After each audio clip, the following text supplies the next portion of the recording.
Catriona Gray isiniwalat na may lutuan na namang naganap sa Miss Universe ngayon kaya hindi nakapasok si Chelsea Manalo. Hindi na iwasan ni Miss Universe 2018 Catriona Gray na malungkot sa naging resulta sa Miss Universe 2024 kung saan hindi nakapasok ang ating pambato na si Chelsea Manalo.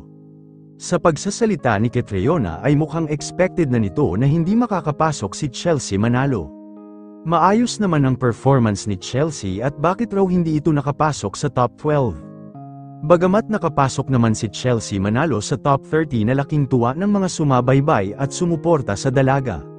May mga hinahanap ang tao sa performance ni Chelsea na may kulang talaga dito kaya hindi ito nakapasok sa top 12.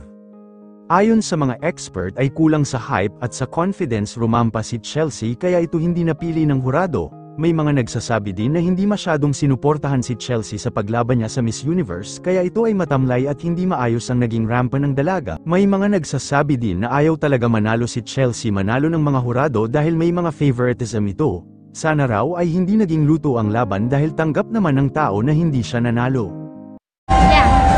Philippines! Philippines is an adrenaline junkie, but I'm not sure what extreme sport will compare to the adrenaline she's got